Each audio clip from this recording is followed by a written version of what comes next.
Hi guys, ಎಲ್ರಿಗೂ ನಮಸ್ಕಾರ. ಎಲ್ಲರೂ ಹೇಗಿದ್ದೀರಾ? ಎಲ್ಲರೂ ಚೆನ್ನಾಗಿದ್ದೀರಾ ಅಂತ ಅಂದ್ಕೊಂಡಿದ್ದೀನಿ. ಇವತ್ತಿನ ವಿಡಿಯೋಲಿ ನಿಂಬೆ ಹಣ್ಣಿನ ಚಿತ್ರಾನ್ನ ಹೇಗೆ ಮಾಡೋದಂತ ತಿಳಿಸ್ಕೊಟ್ಟಿದ್ದೀನಿ. ಆಲ್ಮೋಸ್ಟ್ ಎಲ್ರಿಗೂ ಗೊತ್ತೇ ಇರುತ್ತೆ ಈ ರೆಸಿಪಿ. ಬಟ್ ನಮ್ಮ ಅಕ್ಕ ಮಾಡುವಂತಹ ಚಿತ್ರಾನ್ನ ಇದು. ನಮ್ಮ ಅಕ್ಕ ಮಾಡುವ ರೆಸಿಪಿ ಇದು. ನಮ್ಮ ಅಕ್ಕ ಮಾಡೋ ಚಿತ್ರಾನ್ನ ಅಂತಂದರೆ ಮನೇಲಿ ಎಲ್ರಿಗೂ ಇಷ್ಟ, ಅಷ್ಟು ಇಷ್ಟಪಟ್ಟು ತಿಂತಾರೆ ಎಲ್ರೂ. ಸೊ ವಿಡಿಯೋನ ಶೂಟ್ ಮಾಡ್ಕೊಂಡಿದ್ದೆ. ಖಂಡಿತ ಟ್ರೈ ಮಾಡಿ ಒಮ್ಮೆ, ತುಂಬ ಚೆನ್ನಾಗಿರುತ್ತೆ.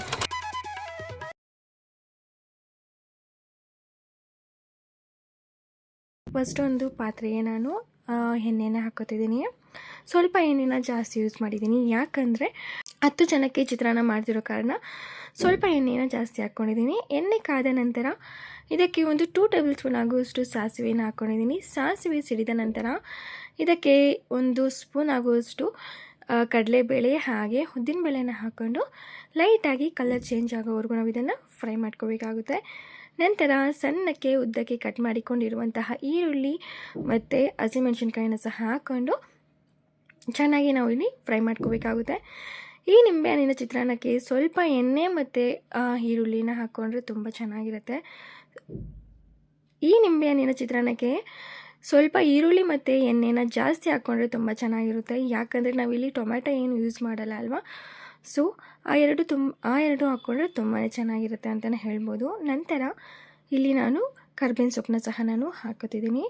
ಇದನ್ನೆಲ್ಲ ಲೈಟಾಗಿ ಕಲರ್ ಚೇಂಜ್ ಆಗೋವರೆಗೂ ನಾವು ಇದನ್ನು ಫ್ರೈ ಮಾಡಿಕೊಂಡ್ರೆ ಸಾಕು. ಈರುಳ್ಳಿಗೆಲ್ಲ ಲೈಟಾಗಿ ಕಲರ್ ಚೇಂಜ್ ಆಗೋವರೆಗೂ ಫ್ರೈ ಮಾಡ್ಕೊಳ್ಳಿ, ಇಲ್ಲ ಗೋಲ್ಡನ್ ಕಲರ್ ಆಗೋವರೆಗೂ ಫ್ರೈ ಮಾಡ್ಕೋಬೋದು, ಅದು ಸಹ ಚೆನ್ನಾಗಿರುತ್ತೆ. ನಾನಿಲ್ಲಿ ಲೈಟಾಗಿ ಫ್ರೈ ಮಾಡ್ಕೊಂಡಿದ್ದೀನಿ ಅಷ್ಟೇ.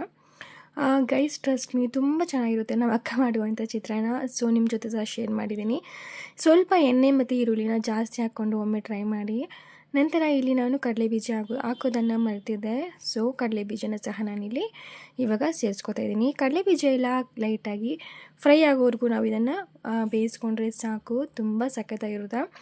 ನಂತರ ಇಲ್ಲಿ ನಾನು ಒಂದು 1/4 ಸ್ಪೂನ್ ಆಗೋಷ್ಟು ಅರಿಶಿನ ಪುಡಿನ ಹಾಕೋತಿದ್ದೀನಿ, ಯಾಕಂದರೆ ನಮ್ಮ ಮನೆಯಲ್ಲಿ ಅಷ್ಟೊಂದು ಕಲರ್ ಇದ್ದರೆ ಇಷ್ಟಪಡೋದಿಲ್ಲ, ಲೈಟಾಗಿ ಕಲರ್ ಇದ್ದರೆ ಎಲ್ಲರೂ ಇಷ್ಟಪಡ್ತಾರೆ, ಅದಕ್ಕೋಸ್ಕರ. ನಂತರ ಇಲ್ಲಿ ನಾನು ಒಂದು ನಿಂಬೆ ಹಣ್ಣಿನ ರಸನ ಹಾಕೋತಿದ್ದೀನಿ.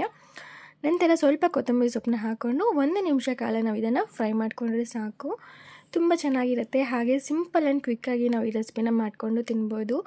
ನಮಗೆಲ್ಲ ಯಾವಾಗ ಹುಷಾರಿರಲ್ಲೋ ಆ ಥರ ಟೈಮಲ್ಲಿ ಈ ಥರ ಮಾಡ್ಕೊಂಡು ತಿಂತೀವಿ. ತುಂಬ ಸಿಂಪಲ್ಲಾಗಿ ಹಾಗೆ ಈಸಿಯಾಗಿ ಮಾಡ್ಕೊಬೋದಲ್ಲ, ಅದಕ್ಕೆ ಅಂತ. ಅಷ್ಟೇ ಗಾಯ್ಸ್, ಚಿತ್ರಾನ್ನದ ಗೊಜ್ಜು ರೆಡಿ ಅಂತಲೇ ಹೇಳ್ಬೋದು. ಈಗ ಇಲ್ಲಿ ನಾನು ಕಡಲೆಬೀಜ ಚಟ್ನಿನ ಪ್ರಿಪೇರ್ ಮಾಡ್ಕೊತಿದ್ದೀನಿ. ಇದಕ್ಕೆ ಕಡಲೆಬೀಜ ಮತ್ತು ಕಡಲೆಪಪ್ಪನ್ನ ಲೈಟಾಗಿ ಫ್ರೈ ಮಾಡ್ಕೊಂಡಿದ್ದೀನಿ. ಹಾಗೆ ಸ್ವಲ್ಪ ಕೊಬ್ಬರಿ ಮತ್ತು ಬೆಳ್ಳುಳ್ಳಿ, ಕೊತ್ತಂಬರಿ ಸೊಪ್ಪು, ಹಸಿಮೆಣಸಿನ್ಕಾಯಿ ಮತ್ತು ಕರ್ಬೇವಿನ ಸೊಪ್ಪನ್ನ ಎಲ್ಲ ಲೈಟಾಗಿ ಫ್ರೈ ಮಾಡಿಕೊಂಡು ಒಂದು ಮಿಕ್ಸಿ ಜಾರ್ಗೆ ಹಾಕೋತಿದ್ದೀನಿ. ಈಗ ಇದಕ್ಕೆ ನಾನಿಲ್ಲಿ ಸ್ವಲ್ಪ ಜೀರಿಗೆನ ಸಹ ನಾನಿಲ್ಲಿ ಹಾಕೋತಿದ್ದೀನಿ. ಹಾಗೆ ರುಚಿಗೆ ತಕ್ಕಷ್ಟು ಉಪ್ಪನ್ನು ಹಾಕ್ಕೊಂಡು ನಂತರ ಸ್ವಲ್ಪ ನೀರನ್ನು ಹಾಕ್ಕೊಂಡು ಹಾಗೆ ಸ್ವಲ್ಪ ಹುಣಸೆಹಣ್ಣನ್ನು ಸಹ ನಾವಿಲ್ಲಿ ಹಾಕ್ಕೊಂಡು ಇದನ್ನು ಗ್ರೈಂಡ್ ಮಾಡಿಕೊಂಡು ಬರ್ಬೋದು. ಈ ರೀತಿ ತರಿಯಾಗಿ ರುಬ್ಕೊಂಡು ನಂತರ ಇಲ್ಲಿ ನಾನು ಸ್ವಲ್ಪ ಕೊತ್ತಂಬರಿ ಸೊಪ್ಪು ಹಾಗೆ ಪುದೀನ ಸೊಪ್ಪನ್ನ ಹಾಕ್ಕೊಂಡು ಗ್ರೈಂಡ್ ಮಾಡ್ಕೊಂಡು ಬಂದಿದ್ದೆ. ಇನ್ನೊಮ್ಮೆ ಚೆನ್ನಾಗಿ ನಾವು ಸ್ಪೂನಲ್ಲೆಲ್ಲ ಮಿಕ್ಸ್ ಮಾಡಿಕೊಂಡು ಸ್ವಲ್ಪ ನೀರನ್ನು ಹಾಕ್ಕೊಂಡು ಒಮ್ಮೆ ಚೆನ್ನಾಗಿ ಗ್ರೈಂಡ್ ಮಾಡ್ಕೊಂಡು ಬಂದರೆ ಸಾಕು, ಕರೆಕ್ಟಾಗಿ ಚಟ್ನಿ ಅನ್ನೋದು ರೆಡಿ ಆಗುತ್ತೆ. ಹಾಗೆ ರುಚಿಗೆ ತಕ್ಕಷ್ಟು ಉಪ್ಪನ್ನೆಲ್ಲ ನಾವು ಕರೆಕ್ಟಾಗಿ ಹಾಕ್ಕೊಂಡು ಚೆನ್ನಾಗಿ ಗ್ರೈಂಡ್ ಮಾಡ್ಕೊಂಬಂದರೆ ಸಾಕು. ಈ ಚಟ್ನಿ ನಾವು ಬರೀ ಹಾಗೆ ತಿಂದರೂ ಚೆನ್ನಾಗಿರುತ್ತೆ, ಲೈಕ್ ಬರೀ ಒಗ್ಗರಣೆ ಹಾಕ್ದಿರಾ ಹಾಗೆ ತಿಂದರೂ ಚೆನ್ನಾಗಿರುತ್ತೆ.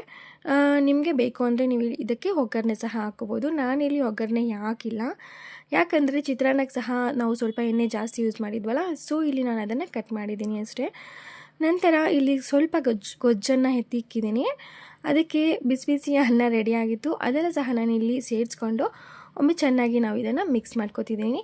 ನಿಮಗೆ ಉದ್ರುದ್ರಾಗಿ ಬೇಕು ಅಂತಂದರೆ ತಟ್ಟೆಗೆ ಅನ್ನನ ಹಾಕಿ ಅದೆಲ್ಲ ತಣ್ಣಗಾದ ನಂತರ ನೀವು ಮಿಕ್ಸ್ ಮಾಡಿಕೊಂಡ್ರೆ ನಿಮಗೆ ಉದ್ರುದ್ರಾಗಿ ಚಿತ್ರಾನ್ನ ಅನ್ನೋದು ಬರುತ್ತೆ. ನಾನು ಆ ರೀತಿ ಏನು ಮಾಡಿಲ್ಲ, ಆದ್ರೂ ಸ್ವಲ್ಪ ಚೆನ್ನಾಗಿ ಬಂದಿತ್ತು ಅಂತಲೇ ಹೇಳ್ಬೋದು. ಈ ವಿಡಿಯೋ ನಿಮಗೆ ಸ್ವಲ್ಪನಾದರೂ ಇಷ್ಟ ಆಗಿದ್ದರೆ ಪ್ಲೀಸ್ ಒಂದು ಲೈಕ್ ಕೊಟ್ಟು ಸಪೋರ್ಟ್ ಮಾಡಿ ಗಾಯ್ಸ್.